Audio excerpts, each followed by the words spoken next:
Karibu kwenye channel hii ya Nuhu Online TV. Usisahau kusubscribe, kulike na kucomment. Naitwa Jessica, napenda nikukaribishe kwenye channel hii ya Nuhu Online TV, ambapo tunajikita kwenye teknolojia na crypto. Leo tutazungumza kuhusu moja ya miradi maarufu kwenye ulimwengu wa crypto, P-Network. Licha ya umaarufu wake, kuna changamoto nyingi ambazo watumiaji wanakutana nazo. Katika video hii, tutachunguza kwa undani sababu 5 zinazosababisha watumiaji wengi kuacha au kuwa na mashaka kuhusu P-Network. Ikiwa unajiuliza kama unapaswa kuendelea na P-Network, hii ni video yako. Segment 1: nini P-Network? Hebu tuanze kwa kuelewa P-Network. P-Network ni mradi wa crypto ulioanzishwa mwaka 2019 na timu ya wataalamu wa teknolojia ambao walijitolea kuleta mfumo wa fedha wa kidijitali unaoweza kupatikana kwa urahisi kwa kila mtu. Tofauti na miradi mingine ya crypto, P-Network inadai kwamba unaweza kuchimba mine tokeni za P kwa kutumia simu yako ya mkononi. Jambo linaloweza kumaanisha kwamba kila mtu anaweza kuwa sehemu ya mfumo wa fedha wa crypto bila kuhitaji vifaa vikubwa au gharama za juu. Mradi huu unadai kwamba unalenga kujenga mfumo wa fedha wa crypto unaojitegemea na rahisi kutumia, ambapo tokeni za P zitakuwa na matumizi halisi kwenye soko. Hata hivyo, bado kuna maswali mengi kuhusu jinsi mfumo huu utavyofanya kazi, na hili ndio jambo ambalo limewashawishi watu wengi kujiunga na P-Network. Lakini je, huu ni mradi halali? Je, ni salama kuwekeza? Hebu tuangalie changamoto zinazowakumba watumiaji. Segment 2: sababu 5 zinazowafanya watumiaji kuacha. Ingawa P-Network inavutia, kuna changamoto kubwa ambazo wengi wanakutana nazo, na ndiyo maana watumiaji wengi wanajikuta wakiacha au kuwa na mashaka. Hapa kuna sababu 5 kuu. Reason 1: ukosefu wa uaminifu na uwazi. Sababu ya kwanza ni ukosefu wa uaminifu na uwazi. P-Network haijaweka wazi kwa umma jinsi mradi unavyofanya kazi, na hakuna uthibitisho wa uhakika kuhusu ni nani wanaoshikilia P-Network na wanacholenga kufanya na tokeni hizo. Ingawa kampuni inasema kwamba itatoa mainnet ya P, watumiaji wengi wanajiuliza, je, kuna watu wanaongoza mradi huu kwa dhati au ni mradi wa kujinufaisha? Kwa mfano, kampuni ya P-Network haijawahi kutoa taarifa kamili kuhusu jinsi tokeni za P zitakavyoweza kutumika katika mfumo wa kibiashara. Huu ni ukosefu wa uwazi mkubwa ambao unafanya wengi kuwa na mashaka. Reason 2: hakuna matumizi halisi ya tokeni za P. Sababu ya pili ni upungufu wa matumizi halisi ya tokeni za P.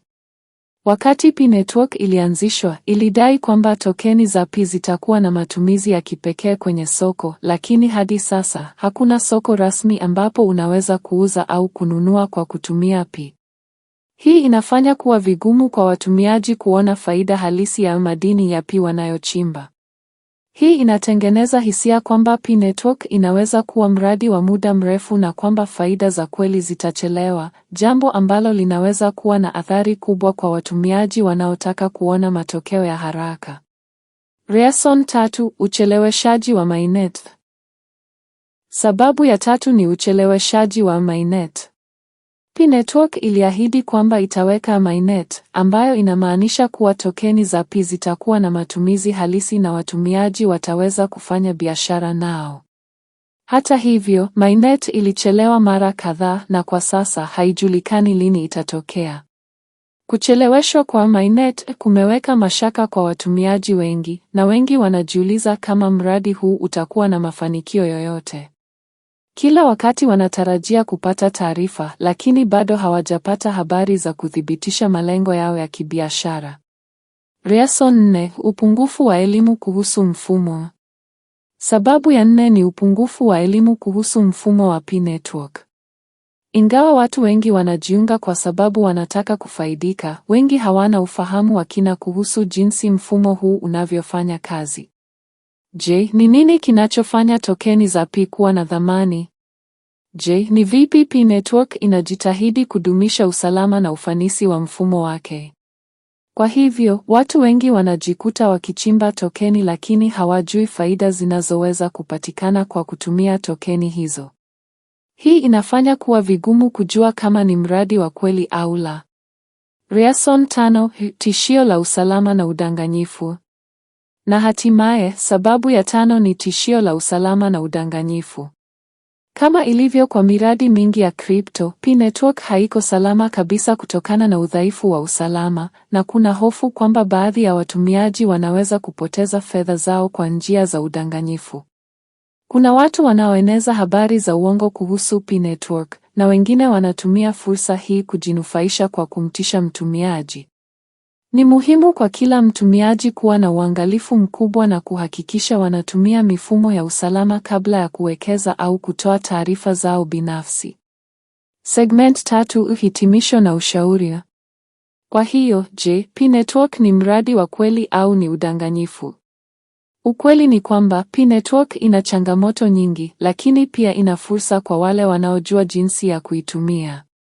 Kama unataka kuendelea na P-Network, ni muhimu kuwa na ufahamu mzuri kuhusu jinsi mfumo huu unavyofanya kazi, na kutathmini hatari na faida kabla ya kufanya maamuzi yoyote. Kama unataka kupata faida kubwa, ni muhimu kuwa na subira na kutathmini kwa kina maendeleo ya P-Network. Lakini pia, usijivunie kwa taarifa zisizo za kweli au kwa watu wanaoshawishiwa bila kutoa ufafanuzi wa kisheria. Hivyo ndivyo ilivyo, watu wangu wa Nuhu Online TV.